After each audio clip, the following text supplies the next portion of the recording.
Hello बेटा। ये जो फाइनेंशियल स्टेटमेंट्स की वीडियो भी हमने बनाई थी ना, पहली फर्स्ट वीडियो में अपलोड कर चुकी हूँ। Now this is the second video of financial statements. अभी हमने लास्ट वीडियो में इक्विटी एंड लायबिलिटीज के बारे में पढ़ा। अब इस वीडियो में हम एसेट्स के बारे में पढ़ेंगे। एसेट्स बेटा हमारी एसेट्स के दो मेजर हेड्स है। पहला मेजर हेड है नॉन करंट एसेट्स, ठीक है बच्चे, नॉन करंट एसेट्स। एंड दूसरा मेजर हेड है करंट एसेट्स। तो करंट एसेट्स और नॉन करंट एसेट्स का मेजर डिफरेंस वही हो गया जो एसेट्स 12 मंथ्स के अंदर, ठीक है, या फिर ऑपरेटिंग साइकिल के अंदर कैश में कन्वर्ट हो रही है वो करंट एसेट है। जो 12 मंथ से ज्यादा टाइम ले रही है या फिर ऑपरेटिंग साइकिल से ज्यादा टाइम ले रही है वो नॉन करंट एसेट है, ठीक है। अब देखिए, नॉन करंट एसेट्स के 5 सब हेड है। पहला सब हेड है property plant and equipment and intangible asset. ध्यान से सुनना, पहले हम इसको फिक्स एसेट का नाम देते थे।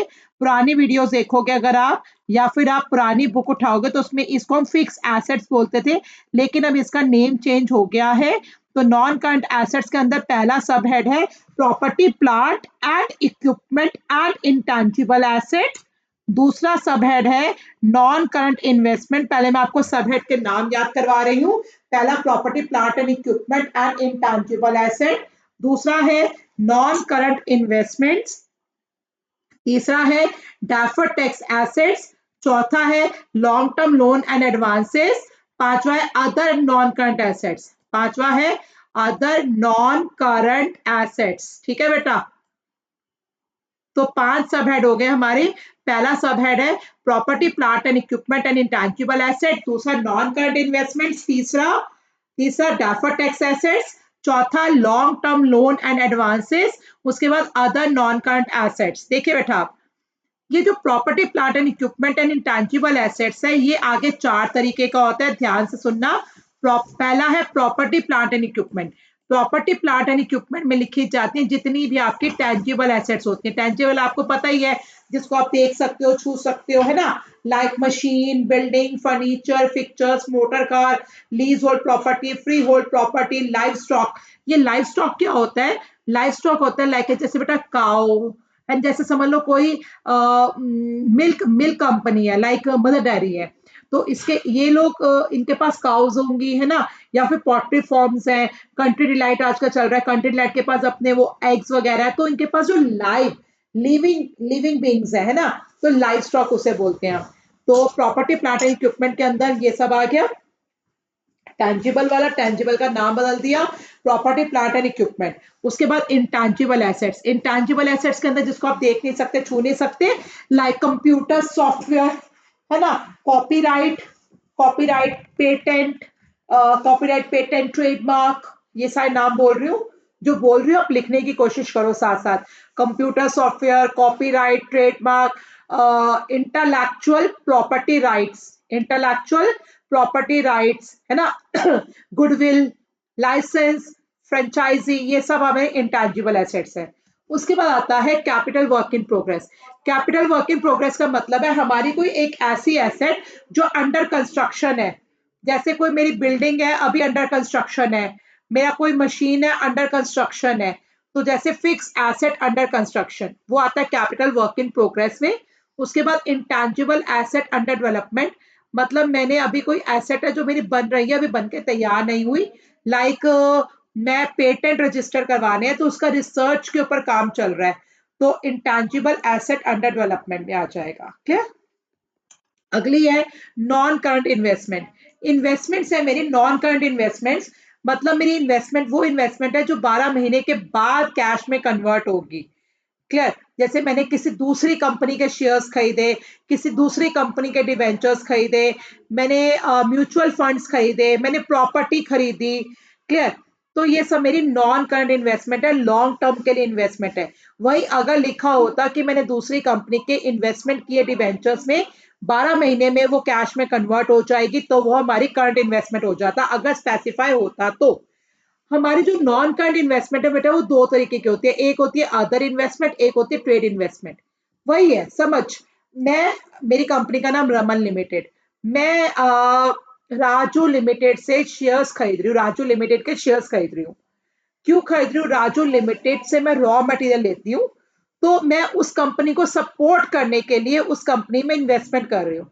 अपने बिजनेस को प्रमोट करने के लिए किसी दूसरे के बिजनेस में इन्वेस्टमेंट करने के लिए को बोलते हैं ट्रेड इन्वेस्टमेंट। क्लियर?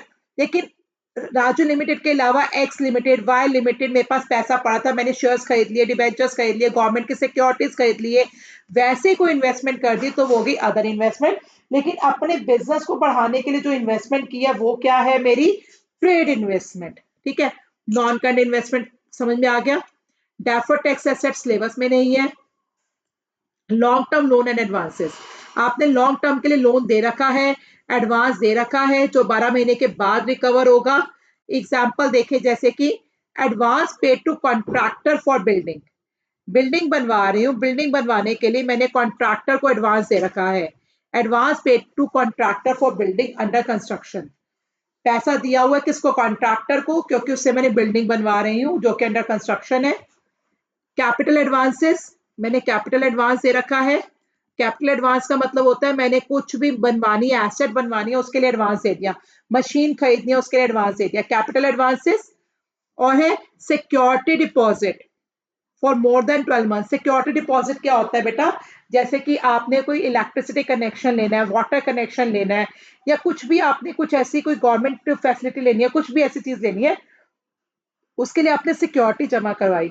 अब आपने इलेक्ट्रिसिटी कनेक्शन लिया है, इलेक्ट्रिसिटी कनेक्शन तब तक रखोगे ना जब तक बिजनेस है आपका।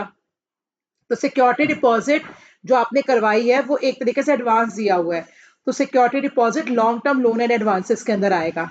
उसके बाद अदर नॉन करंट एसेट्स। चलिए, after this current assets. Current assets में क्या क्या आता है बेटा? पहला आता है करंट इन्वेस्टमेंट। करंट इन्वेस्टमेंट वही हो गई, आपने इन्वेस्टमेंट की है, 12 महीने के अंदर अंदर बेच दोगे। Like investment in the debentures of X limited which will be realised within next operating cycle. तो आपकी करंट एसेट्स हो गई, करंट इन्वेस्टमेंट्स हो गई वो। और इन्वेंट्रीज, अब इन्वेंट्रीज आपकी बेटा 6 तरीके की होती है, ध्यान से सुनना। रॉ मटेरियल, ये इन्वेंट्रीज क्या क्या होती है? Raw material, work in progress, ये पीडीएफ में थोड़ा क्लियर नहीं आ रहा है इसलिए मैं जब बोल रही हूं आप उसको लिखिए प्लीज। पहला है रॉ मटेरियल, दूसरा है वर्क इन प्रोग्रेस, तीसरा है फिनिश गुड्स, चौथा है स्टॉक इन ट्रेड, फिर है loose tools and stores and spare parts. तो इन्वेंट्रीज 6 तरीके की होगी, I repeat. Raw material, work in progress, finish goods, stock in trade, loose tools, stores and spares, ये हमारी इन्वेंट्रीज है। उसके बाद आता है ट्रेड रिसीवेबल्स। ट्रेड रिसीवेबल्स होते हैं बेटा हमारे debtors and bill receivables, debtors and bill receivables. And cash equivalents आता है। कैश एंड कैश इक्विवेलेंट के अंदर आता है जैसे चेक्स, आपके पास चेक्स पड़े हैं, है ना, cash in hand, checks in hand, bank draft, bank के ड्राफ्ट है आपके पास, या फिर year marked balances with the bank, year marked balance. तो ये सब आपके कैश एंड कैश इक्विवेलेंट्स हैं। उसके बाद short term loan and advances, आपने लोन या एडवांस दिया शॉर्ट टर्म के लिए, 12 महीने के अंदर वापस आ जाएगा आपके पास। लाइक जैसे लिखा हुआ advance recoverable in cash in operating cycle, operating cycle के अंदर आपका कैश रिकवरेबल हो रहा है, एडवांस जो आपने दिया रिकवरेबल हो रहा है, तो वो कहाँ आएगा? Short term loan and advances के अंदर। उसके बाद आता है other current assets. Other current assets में लिखा जाता है बेटा एक्रूड इनकम, ठीक है, accrued income, due but not received, है ना। अनएक्सपायर्ड इंश्योरेंस, अनएक्सपायर्ड इंश्योरेंस होता है प्रीपेड इंश्योरेंस, तो प्रीपेड आपने कर रखा है, अनएक्सपायर्ड इंश्योरेंस, इंश्योरेंस का प्रीमियम आपने पे रखा है, किया हुआ है, आपको बेनिफिट नहीं मिला। Unexpired insurance, prepaid insurance. Interest due on call in arrears, जो कॉल इन एरियर्स है उस पर इंटरेस्ट कितना ड्यू है, तो accrued interest, accrued income, unexpired insurance, prepaid, interest due on call in arrears, ये सब अदर करंट एसेट्स के एग्जांपल हैं।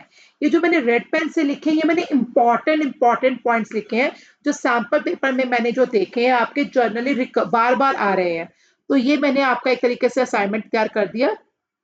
मैं आपको एक असाइनमेंट भी दूंगी जो आप प्रैक्टिस करोगे। चलो अब इसके बाद let me check the length of the video, it's just of 9 months, तो मुझे ये भी कंप्लीट करवाने दो।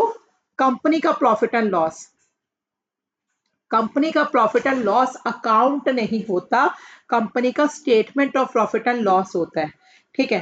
कंपनी जो प्रॉफिट एंड लॉस बनाती है उसको statement of profit and loss बोलती है। ये हमने करना अच्छे से। अभी हम वो करेंगे कंपैरेटिव एंड कॉमन साइंस का चैप्टर करेंगे ना, उसके लिए आपको अच्छे से क्लियर होना चाहिए।